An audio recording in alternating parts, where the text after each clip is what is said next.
Paperless currency వస్తోంది. కానీ మన దగ్గర ఉన్న 10, 20, 100, 500 నోట్లు ఇక పని చేయవా?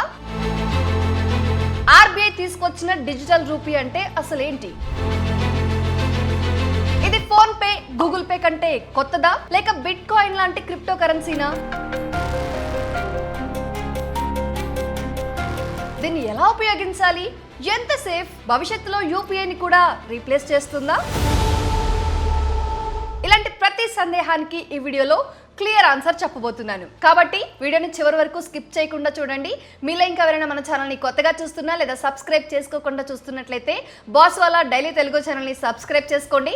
బెల్ ఐకాన్ని ప్రెస్ చేయడం అసలు మర్చిపోకండి. ఇక ఏ మాత్రం ఆలస్యం చేయకుండా టాపిక్లోకి వెళ్ళిపోదాం. హాయ్, హలో, నమస్తే. మీరు చూస్తున్నారు బాస్వాలా డైలీ తెలుగు ఛానల్. నేను మీ శిరీష కందుల. ఇప్పటి వరకు మనం డబ్బును 2 రూపాల్లో మాత్రమే చూసాం. ఒకటి మన చేతిలో ఉండే క్యాష్, ఇంకొకటి మన బ్యాంక్ అకౌంట్ లో కనిపించే బ్యాలెన్స్. కానీ ఇప్పుడు ఆర్బీఐ ఈ రెండింటికి భిన్నంగా మరో రూపాన్ని తీసుకొచ్చింది.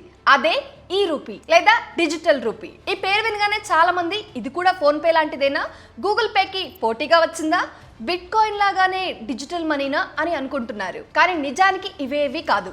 ఈ రూపీ అనేది రిజర్వ్ బ్యాంక్ ఆఫ్ ఇండియా విడుదల చేసిన అఫీషియల్ డిజిటల్ కరెన్సీ. అంటే మీ చేతిలో ఉన్న 100 రూపాయల నోటు ఎంత లీగల్ టెండర్ అయితే మొబైల్లో ఉండే 100 రూపాయల డిజిటల్ రూపీ కూడా అంతే లీగల్ టెండర్. ఒకటి పేపర్ మీద ఉంటుంది, మరొకటి పూర్తిగా డిజిటల్ రూపంలో ఉంటుంది. అంతే తేడా. దీని వాల్యూ కూడా ఎప్పటికీ 1 రూపాయికి 1 రూపాయిగానే ఉంటుంది. అయితే ఇక్కడే చాలా మందికి తెలియని ఒక ఆసక్తికరమైన విషయం ఉంది. మనం ఈ రోజు ఎక్కువగా ఉపయోగిస్తున్న phone pay, Google pay, Paytm లాంటివి అసలు డబ్బు కావు. అవి కేవలం పేమెంట్ యాప్స్ మాత్రమే. అంటే అవి మీ బ్యాంక్ అకౌంట్ లో ఉన్న డబ్బును మరో బ్యాంక్ అకౌంట్ లోనికి పంపించే ఒక మార్గం. కానీ ఈ రూపీ మాత్రం డబ్బును పంపించే యాప్ కాదు, అదే డబ్బు. అంటే మీరు వ్యాలెట్ లో ఉంచుకునేది బ్యాంక్ బ్యాలెన్స్ కాదు, ఆర్బీఐ జారీ చేసిన డిజిటల్ కరెన్సీ. ఈ తేడా అర్థమైతే మొత్తం కాన్సెప్ట్ చాలా సులభంగా అర్థమవుతుంది. ఓకేనండి? ఇప్పుడు ఒకసారి మన రోజువారీ జీవితాన్ని గుర్తు చేసుకోండి. పెట్రోల్ బంక్ లో పేమెంట్ చేయాలి, రెస్టారెంట్ లో బిల్లు కట్టాలి, మెడికల్ షాప్ లో మందులు తీసుకున్నారు, క్యూఆర్ కోడ్ స్కాన్ చేసి యూపీఐ పేమెంట్ చేశారు. కానీ స్క్రీన్ మీద processing, pending, bank server busy అని వచ్చి ఉండొచ్చు. ఇది చాలా మంది ఎక్స్పీరియన్స్ చేసి ఉంటారు, ఈవెన్ నేను కూడా. అయితే కొన్నిసార్లు మన అకౌంట్ నుంచి డబ్బు డిడక్ట్ అవుతుంది, కానీ మర్చెంట్ కి వెంటనే క్రెడిట్ కాదు. కొన్నిసార్లు మర్చెంట్ డబ్బు రాలేదు సార్ అంటాడు, మనం మాత్రం నా అకౌంట్ నుంచి డిడక్ట్ అయింది అని స్క్రీన్ షాట్ చూపిస్తుంటాం. చివరికి ఇది ఇద్దరికి కన్ఫ్యూషన్. కొన్నిసార్లు కస్టమర్ కేర్ కి కాల్ చేయాల్సిన పరిస్థితి కూడా రావచ్చు. అయితే అసలు ఇలా ఎందుకు జరుగుతుంది అంటే, యూపీఐ అనేది అకౌంట్ బేస్డ్ పేమెంట్ సిస్టమ్. మీరు పేమెంట్ చేసిన ప్రతిసారి మీ బ్యాంక్, మర్చెంట్ బ్యాంక్, ఎన్పిసిఐ మధ్య సమాచారం వెళ్లి రావాలి. ఈ ప్రాసెస్ లో ఏదైనా బ్యాంక్ సర్వర్ బిజీగా ఉన్నా, మెయింటెనెన్స్ లో ఉన్నా లేదా నెట్వర్క్ లో ఏదైనా సమస్య వచ్చినా ట్రాన్సాక్షన్ డిలే అయ్యే అవకాశం ఉంటుంది. అందుకే కొన్ని సందర్భాల్లో పెండింగ్ ట్రాన్సాక్షన్స్ కనిపిస్తాయి. అయితే దీని అర్థం యూపీఐ సేఫ్ కాదు అనేది కాదు. యూపీఐ ప్రపంచంలోనే అత్యంత విజయవంతమైన డిజిటల్ పేమెంట్ సిస్టమ్స్ లో ఒకటి. కానీ ప్రతి సిస్టమ్ కి కొన్ని టెక్నికల్ లిమిటేషన్స్ ఉంటాయి. అక్కడే ఆర్బీఐ ఈ రూపీ కొంచెం భిన్నంగా పనిచేస్తుంది. దీనిని టోకెన్ బేస్డ్ డిజిటల్ కరెన్సీ అంటారు.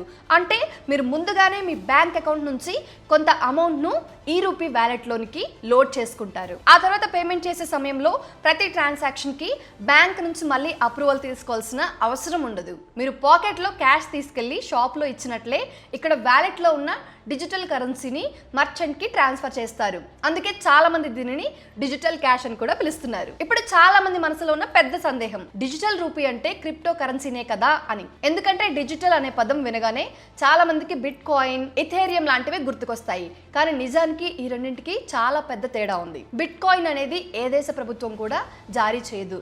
దాని విలువ పూర్తిగా డిమాండ్, సప్లై, మార్కెట్ మీద ఆధారపడి ఉంటుంది. ఈ రోజు ఒక బిట్ కాయిన్ విలువ లక్షలు ఉండొచ్చు, రేపు ఒక్కసారిగా పడిపోవచ్చు, మళ్ళీ పెరగొచ్చు.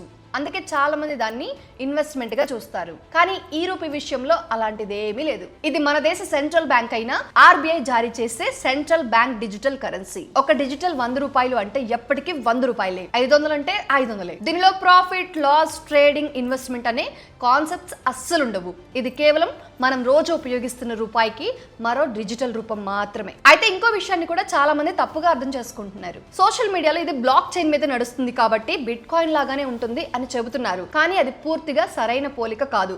ఆర్బీఐ డీబీడీసీ కోసం డిస్ట్రిబ్యూటెడ్ లెడ్జర్ టెక్నాలజీ డిఎల్టీ వంటి సురక్షిత టెక్నాలజీని ఉపయోగించే పైలట్లను నిర్వహిస్తోంది. అయితే ఇది పబ్లిక్ క్రిప్టో కరెన్సీ నెట్వర్క్ కాదు. దీనిపై పూర్తి నియంత్రణ ఆర్బీఐకే ఉంటుంది. అంటే బిట్ కాయిన్ లాగా ఎవరైనా మైనింగ్ చేయటం, ట్రేడింగ్ చేయటం, కొత్త కాయిన్స్ తయారు చేయడం లాంటివి ఇందులో ఉండవు. కాబట్టి ఈ రూపీని క్రిప్టో కరెన్సీగా చూడడం అస్సలు సరైంది కాదు. ఇది గవర్నమెంట్ బ్యాక్డ్ డిజిటల్ కరెన్సీ అని గుర్తుంచుకుంటే చాలు. అర్థమైందా అండి? ఇప్పుడు ఇంకొక ముఖ్యమైన ప్రశ్న, ఇది మనం ఎలా ఉపయోగించాలి? నిజానికి దీనిని ప్రారంభించడం చాలా కష్టమేమీ కాదు. ప్రస్తుతం దేశంలోని state bank of India, HDFC bank, ICICI bank, axis bank, Canara bank, bank of Baroda, union bank, Punjab national bank, Kotak Mahindra bank తో పాటు మరెన్నో బ్యాంకులు ఈ వాలెట్ సేవలను అందిస్తున్నాయి. అయితే అన్ని బ్యాంకులు కూడా ఒకే విధంగా సర్వీసెస్ ఇవ్వకపోవచ్చు. కాబట్టి ముందుగా మీ బ్యాంక్ ఈ రూపీని సపోర్ట్ చేస్తుందో లేదో చెక్ చేసుకోవడం మంచిది. ఒకవేళ మీ బ్యాంక్ సపోర్ట్ చేస్తే ప్లే స్టోర్ లేదా యాప్ స్టోర్కి వెళ్ళి మీ బ్యాంక్ పేరు తర్వాత ఈ రూపీ అని సెర్చ్ చేయండి. ఉదాహరణకు ఎస్బీఐ ఈ రూపీ, ఐసిఐసిఐ ఈ రూపీ, హెచ్డిఎఫ్సి ఈ రూపీ ఇలా కనిపిస్తుంది. కానీ ఇక్కడ చాలా మంది చేసే పెద్ద తప్పు ఏంటంటే పేరును మాత్రమే చూసి వెంటనే డౌన్లోడ్ చేసేస్తారు. అలా చేయకండి. డెవలపర్ నేమ్ తప్పకుండా చెక్ చేయండి. అది మీ అఫీషియల్ బ్యాంక్ పబ్లిష్ చేసిన యాప్నే కావాలి. ఎందుకంటే ఏ పాపులర్ యాప్కైనా ఫేక్ లేదా డూప్లికేట్ యాప్స్ వచ్చే అవకాశం ఉంటుంది. కాబట్టి డౌన్లోడ్ చేసే ముందు ఒకసారి వెరిఫై చేయడం చాలా ముఖ్యం. వన్స్ యాప్ ఇన్స్టాల్ చేసిన తర్వాత మొదట మీ బ్యాంక్ అకౌంట్ కి లింక్ అయిన మొబైల్ నంబర్ తో వెరిఫికేషన్ జరుగుతుంది. వెరిఫికేషన్ పూర్తయిన తర్వాత వాలెట్ కోసం ఒక సెక్యూర్ పిన్ క్రియేట్ చేయాలి. మీ ఫోన్ సపోర్ట్ చేస్తే ఫింగర్ ప్రింట్ లేదా ఫేస్ అన్లాక్ కూడా ఎనేబుల్ చేసుకోవచ్చు. దీంతో వాలెట్ సెక్యూరిటీ మరింత బలపడుతుంది. కొన్ని బ్యాంకులు వాలెట్ యాక్టివ్ చేయడానికి డెబిట్ కార్డ్ డీటెయిల్స్ కూడా అడుగుతాయి. మరికొన్ని బ్యాంక్స్ తమ మొబైల్ బ్యాంకింగ్ ద్వారా వెరిఫికేషన్ పూర్తి చేస్తాయి. ఇది బ్యాంక్ ని బట్టి కొద్దిగా మారవచ్చు. అయితే మొదటిసారిగా యాక్టివేట్ చేసిన వెంటనే కొన్ని బ్యాంకులు సెక్యూరిటీ కారణంగా 24 గంటల పాటు చిన్న ట్రాన్సాక్షన్ లిమిట్ మాత్రమే ఇస్తాయి. తర్వాత అది సాధారణ లిమిట్ కి మారిపోతుంది. అర్థమైందా అండి? ఇక వాలెట్ అనేది ఇప్పుడు రెడీ అయిపోతుంది. దాని తర్వాత ఏం చేయాలి? ఇప్పుడు మీ బ్యాంక్ అకౌంట్ లో ఉన్న డబ్బును వాలెట్ లోకి లోడ్ చేయాలి. ఉదాహరణకు మీరు 500 లేదా 1000 రూపాయలు వాలెట్ లోకి లోడ్ చేస్తే ఆ మొత్తం మీ బ్యాంక్ అకౌంట్ నుంచి తగ్గి అదే విలువతో డిజిటల్ రూపీగా మీ వాలెట్ లోకి వస్తుంది.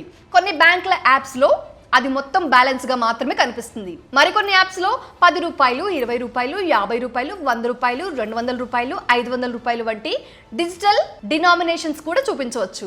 ఇది పూర్తిగా ఆ బ్యాంక్ యాప్స్ యొక్క డిజైన్ పై ఆధారపడి ఉంటుంది. కానీ ఒక విషయం మాత్రం మారదు. వాలెట్ లో ఉన్న మొత్తం ఆర్బీఐ జారీ చేసిన డిజిటల్ కరెన్సీగానే ఉంటుంది. అర్థమైందా అండి? అయితే ఇక్కడ ఒక చిన్న ఉదాహరణ తీసుకుందాం.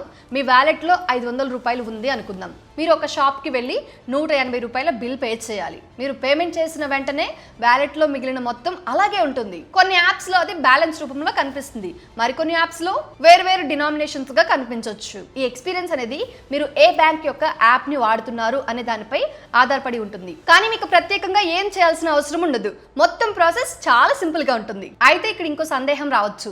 ఈ వాలెట్ లోకి మనీ లోడ్ చేసాం సరే, కానీ షాప్ లో అసలు పేమెంట్ ఎలా చేయాలి? ఏ క్యూఆర్ కోడ్ అయినా పనిచేస్తుందా? ఇంటర్నెట్ లేకపోతే కూడా పేమెంట్ చేయగలమా? ఈ విషయాల గురించి చాలా అపోహలున్నాయి. నిజంగా ఎలా పనిచేస్తుంది, ఏది నిజం, ఏది మిత్? ఇప్పుడు వాటి గురించి వివరంగా తెలుసుకుందాం. స్కిప్ చేయకుండా చూడండి. మొదటిది, వాలెట్ లో మనీ లోడ్ చేసాం కానీ షాప్ లో పేమెంట్ ఎలా చేయాలి అనేది. నిజానికి ప్రాసెస్ చాలా సింపుల్. మీ బ్యాంక్ ఇచ్చిన ఈ రూపీ యాప్ ఓపెన్ చేసి పేమెంట్ ఆప్షన్ లోకి వెళ్ళి మర్చెంట్ క్యూఆర్ కోడ్ ని స్కాన్ చేయాలి. అయితే ఇక్కడ ఒక విషయం మాత్రం చాలా క్లియర్ గా తెలుసుకోవాలి. సోషల్ మీడియాలో చాలా మంది ఏ ఫోన్ పే క్యూఆర్ కోడ్ అయినా ఈ రూపీ యాప్ తో స్కాన్ చేసి పేమెంట్ చేయొచ్చు అని చెబుతున్నారు. కానీ నిజానికి అది పూర్తిగా నిజం కాదు. మర్చెంట్ బ్యాంక్ క్యూఆర్ ఇన్ఫ్రాస్ట్రక్చర్ ఆ మర్చెంట్ ఈ రూపీని సపోర్ట్ చేస్తున్నాడా లేదా అనే దానిపై ఆధారపడి ఉంటుంది. ప్రస్తుతం ఆర్బీఐ పైలట్ ను దశల వారీగా విస్తరిస్తోంది. కాబట్టి అన్ని షాప్స్ లో కాకపోయినా సపోర్ట్ ఉన్న మర్చెంట్స్ వద్ద మాత్రం ఈ రూపీతో సులభంగా పేమెంట్ చేయొచ్చు. కాబట్టి అన్ని క్యూఆర్ కోడ్స్ పనిచేస్తాయి అనడం తప్పు, ఎక్కడా పనిచేయదు అనడం కూడా తప్పే. అయితే ప్రస్తుతం ఇది క్రమంగా విస్తరిస్తున్న వ్యవస్థ అని మాత్రం గుర్తుంచుకోవాలి. ఫ్యూచర్ లో ఎలా ఉండబోతుందో చూద్దాం. సో ఇప్పుడు ఒక చిన్న ఎగ్జాంపుల్ చూద్దాం. జస్ట్ ఇమాజిన్, మీ వ్యాలెట్ లో 500 రూపాయలు ఉంది. మీరు ఒక మెడికల్ షాప్ కి వెళ్ళి 180 రూపాయలు విలువైన మందులు కొనుగోలు చేశారు. మీరు ఈ రూపీ యాప్ ద్వారా 180 రూపాయలు పేమెంట్ చేస్తారు. అంతే, మీ వ్యాలెట్ లో మిగిలిన మొత్తం అలాగే ఉంటుంది. కొన్ని బ్యాంక్ యాప్స్ లో అది బ్యాలెన్స్ గా కనిపిస్తుంది. మరికొన్ని యాప్స్ లో డిజిటల్ డినామినేషన్స్ రూపంలో కూడా కనిపించవచ్చు. ఇది నేను ఆల్రెడీ చెప్పాను, మళ్ళీ చెప్తున్నాను, ఇది బాగా గుర్తుపెట్టుకోండి. అయితే ఈ విషయంలో ప్రతి బ్యాంక్ యొక్క ఇంటర్ఫేస్ అనేది కొద్దిగా వేరుగా ఉండొచ్చు. కానీ మీరు ప్రత్యేకంగా ఏ క్యాలిక్యులేషన్ చేయాల్సిన అవసరం ఉండదు. పేమెంట్ పూర్తయిన తర్వాత మిగిలిన మొత్తం ఆటోమేటిక్ గా వ్యాలెట్ లో అప్డేట్ అప్డేట్ అవుతుంది. ఇప్పుడు చాలా మందికి ఇంకో సందేహం వస్తుంది, ఇంటర్నెట్ లేకపోతే కూడా ఈ రూపీతో పేమెంట్ చేయొచ్చా అని. దానిపై కూడా చాలా కన్ఫ్యూజన్ ఉంది. Present RBI offline CBDC payments పై కూడా పనిచేస్తుంది. ముఖ్యంగా నెట్వర్క్ సరిగా అందని గ్రామీణ ప్రాంతాల్లో లేదా ఇంటర్నెట్ సమస్యలు ఉన్న చోటు కూడా ఈ రూపీ ఉపయోగపడేలా టెక్నాలజీని అభివృద్ధి చేస్తోంది. కొన్ని పైలట్ ప్రాజెక్ట్స్ లో ఆఫ్లైన్ ఫీచర్స్ ను కూడా పరీక్షిస్తున్నారు. అయితే ఈ సౌకర్యం ఇప్పుడే అన్ని యూజర్స్ కి అన్ని బ్యాంకుల్లో పూర్తిగా అందుబాటులో ఉందని చెప్పడం సరైనది కాదు. కాబట్టి ఇంటర్నెట్ లేకపోయినా ఇప్పుడే ఎక్కడైనా పేమెంట్ చేయొచ్చు అనే ప్రచారం నమ్మకండి. భవిష్యత్తులో ఈ ఫీచర్ మరింత విస్తరించే అవకాశం ఉంది. ఇంత కష్టపడి ఆర్బీఐ ఈ డిజిటల్ రూపీని ఎందుకు తీసుకొచ్చింది, దీనివల్ల మనకు ఉపయోగం ఏంటి? మొదటిసారిగా ఇది ఆర్బీఐ విడుదల చేసిన అఫీషియల్ డిజిటల్ కరెన్సీ కాబట్టి ప్రైవేట్ వ్యాలెట్ లేదా ప్రైవేట్ కంపెనీపై ఆధారపడాల్సిన అవసరం ఉండదు. రెండవది, క్యాష్ క్యారీ చేయకుండా కూడా డిజిటల్ రూపంలో అధికారిక కరెన్సీని దగ్గరుంచుకోవచ్చు. మూడవది, దేశంలో ఫేక్ కరెన్సీ సమస్యను తగ్గించడంలో ఇది ఉపయోగపడే అవకాశం ఉంది. ఎందుకంటే ప్రతి డిజిటల్ రూపీకి ప్రత్యేకమైన భద్రతా వ్యవస్థ ఉంటుంది. నాలుగవది, దేశవ్యాప్తంగా currency printing, transportation, cash storage, ATM cash manage వంటి ఖర్చులను కొంతమేర తగ్గించే అవకాశం ఉంది. ప్రతి సంవత్సరం ఆర్బీఐ కరెన్సీ నోట్స్ ముద్రించడం, వాటిని దేశమంతా పంపిణీ చేయడం కోసం వేల కోట్ల రూపాయలు ఖర్చు చేస్తుంది. డిజిటల్ కరెన్సీ వినియోగం పెరిగితే ఈ ఖర్చులో కొంత భాగం తగ్గే అవకాశం ఉంటుంది. అయితే దీని అర్థం పేపర్ నోట్స్ వెంటనే మాయమైపోతాయనో, ప్రింటింగ్ పూర్తిగా ఆగిపోతుందనో కాదు. అర్థమైందా అండి? ఇక్కడ ఇంకో ఆసక్తికరమైన విషయం ఉంది. మనం యూపీఐతో చిన్న చిన్న పేమెంట్స్ చేసినా టీ, స్నాక్స్, పెట్రోల్ అన్ని బ్యాంక్ స్టేట్మెంట్ లో కనిపిస్తాయి. అయితే ఈ రూపీ వ్యాలెట్ లో వ్యాలెట్ నుంచి చేసే లావాదేవీలకు సంబంధించిన సమాచారం నిర్వహించే విధానం యూపీఐతో పోలిస్తే భిన్నంగా ఉంటుంది. కానీ దీనిని చాలా మంది తప్పుగా అర్థం చేసుకొని బ్యాంకుకి ఏమీ తెలియదు, ఎవ్వరూ ట్రాక్ చేయలేరు అని చెబుతున్నారు. అది పూర్తిగా నిజం కాదు. ఆర్బీఐ కూడా స్పష్టంగా చెప్పిన విషయం ఏంటంటే, వినియోగదారుల ప్రైవసీని దృష్టిలో పెట్టుకొని ఈ వ్యవస్థను రూపొందించినప్పటికీ చట్టపరమైన అవసరాలు వచ్చినప్పుడు సంబంధిత అధికారులకు అవసరమైన సమాచారం అందుబాటులో ఉండే విధంగానే ఈ వ్యవస్థ ఉంటుంది. అంటే ఇది పూర్తిగా అనానిమస్ మనీ కాదు. అలాగే ప్రతి ట్రాన్సాక్షన్ ఎవరైనా స్వేచ్ఛగా చూడగలరు అన్నది కూడా నిజం కాదు. ఈ రెండింటి మధ్య బ్యాలెన్స్ ఉండేలా సిబిడిసిని రూపొందించారు. ఇంకో మిత్ కూడా సోషల్ మీడియాలో బాగా వైరల్ అవుతుంది, డిజిటల్ రూపీని హ్యాక్ చేయడం అసాధ్యం, దీనిని కాపీ చేయలేరు అని. నిజానికి ఏ డిజిటల్ సిస్టమ్ గురించి అయినా 100% హ్యాక్ చేయలేరు అని ఎవ్వరూ చెప్పరు. ఆర్బీఐ కూడా అలాంటి ప్రకటన చేయలేదు. అయితే డిజిటల్ రూపీ కోసం అత్యాధునిక security standards, cryptographic protection, multiple security layers ఉపయోగిస్తున్నారు. అందుకే ఇది అత్యంత సురక్షితమైన డిజిటల్ కరెన్సీగా రూపొందించబడుతుంది. అంటే సెక్యూరిటీ చాలా బలంగా ఉంటుంది, కానీ ఇంపాసిబుల్ టు హ్యాక్ అనే మాట మాత్రం సరైనది కాదు. ఇప్పుడు ఈ వీడియోలో అందరికీ ఉన్న అతిపెద్ద సందేహానికి సమాధానం చెప్పేద్దాం. డిజిటల్ రూపీ వచ్చేసింది అంటే ఇక పేపర్ నోట్స్ రద్దవుతాయా? దానికి సమాధానం ఒక్కటే, నో. ఇప్పటి వరకు ఆర్బీఐ అలాంటి ప్రకటన ఎక్కడా చేయలేదు. మీ దగ్గర ఉన్న 10, 20, 50, 100, 200, 500 నోట్లు ఇప్పటికీ పూర్తిగా చెల్లుబాటు అవుతాయి. అలాగే కాయిన్స్ కూడా కొనసాగుతాయి. అంటే రేపటి నుంచి ఏటీఎంల్లో క్యాష్ రాదు లేదా పేపర్ కరెన్సీని ప్రభుత్వం తీసేస్తుంది అంటూ సోషల్ మీడియాలో వచ్చే మెసేజెస్ని అసలు నమ్మొద్దు. అవన్నీ కేవలం రూమర్స్ మాత్రమే. ప్రస్తుతం డిజిటల్ రూపీని ఆర్బీఐ క్యాష్కి మరో డిజిటల్ ఆప్షన్గా తీసుకొచ్చింది. అంతేకాని క్యాష్ని వెంటనే రీప్లేస్ చేయడానికి మాత్రం కాదు. మరి ఫోన్పే, గూగుల్ పే, పేటిఎం పరిస్థితి ఏమవుతుంది? చాలా మంది ఇక ఇవన్నీ మూసేయాల్సిందే అన్నట్టుగా మాట్లాడుతున్నారు. కానీ నిజానికి అలా జరగదు. ఎందుకంటే యూపీఐ యొక్క పేమెంట్ సిస్టమ్, ఈ రూపీ యొక్క కరెన్సీ, ఈ రెండిటి పని వేరు. ఉదాహరణకు మీ దగ్గర క్యాష్ ఉంది అనుకోండి, ఆ క్యాష్తో మీరు షాప్లో నేరుగా పేమెంట్ చేయొచ్చు.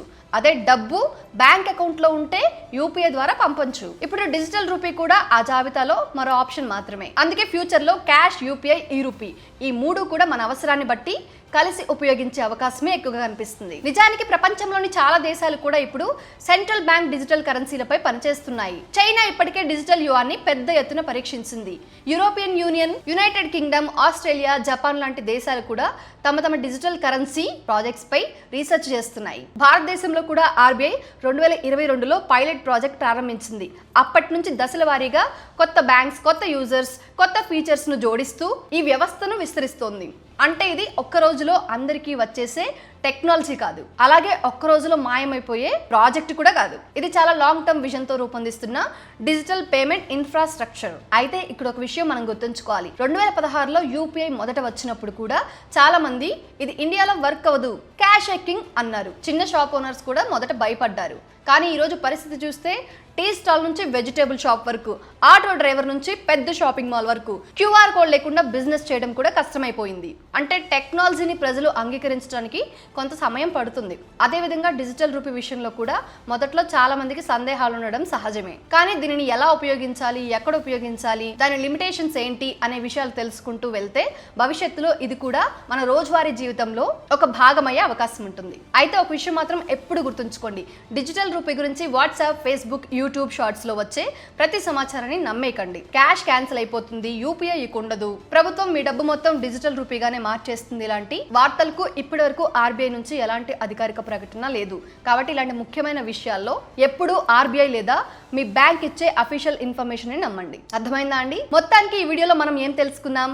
ఈ రూపీ అనేది బిట్ కాయిన్ కాదు, ఇన్వెస్ట్మెంట్ స్కీమ్ కాదు, వ్యాలెట్ యాప్ కూడా కాదు. ఇది ఆర్బీఐ విడుదల చేసిన అఫీషియల్ డిజిటల్ కరెన్సీ. దీని విలువ ఎప్పటికీ రూపాయితో సమానంగానే ఉంటుంది. ప్రస్తుతం ఇది పైలట్ నుంచి దశల వారీగా విస్తరిస్తుంది. క్యాష్ కూడా కొనసాగుతుంది, యూపీఐ కూడా కొనసాగుతుంది. అలాగే డిజిటల్ రూపీ కూడా మరో కొత్త పేమెంట్ ఆప్షన్ గా మన ముందుకు వస్తుంది. కాబట్టి దీని గురించి ఇప్పుడే తెలుసుకోవడం, ఎలా పనిచేస్తుందో అర్థం చేసుకోవడం చాలా మంచిది. మరి ఇప్పుడు మీ ఆప్షన్ చెప్పండి. మీరు అవకాశం వస్తే ఈ వ్యాలెట్ ని ఉపయోగిస్తారా, లేక ఇప్పటికీ యూపీఐ క్యాష్ నే ఎక్కువగా నమ్ముతారా? మీ అభిప్రాయాన్ని కామెంట్ లో తప్పకుండా తెలియజేయండి. ఈ వీడియో మీకు ఉపయోగపడుతుంది అనిపిస్తే లైక్ చేయండి, మీ ఫ్రెండ్స్ అండ్ ఫ్యామిలీ మెంబర్స్ అందరికీ కూడా షేర్ చేయండి. ఇంకా ఆర్బీఐ, బ్యాంకింగ్, ఫైనాన్స్ కి సంబంధించిన ఇలాంటి నిజమైన ఫ్యాక్ట్ బేస్డ్ అప్డేట్స్ కోసం boss Wala daily Telugu channel ని సబ్స్క్రైబ్ చేసుకుని బెల్ ఐకాన్ ను ఆన్ లో ఉంచుకొని ఫాలో అవటం మర్చిపోవద్దు. ఓకేనండి?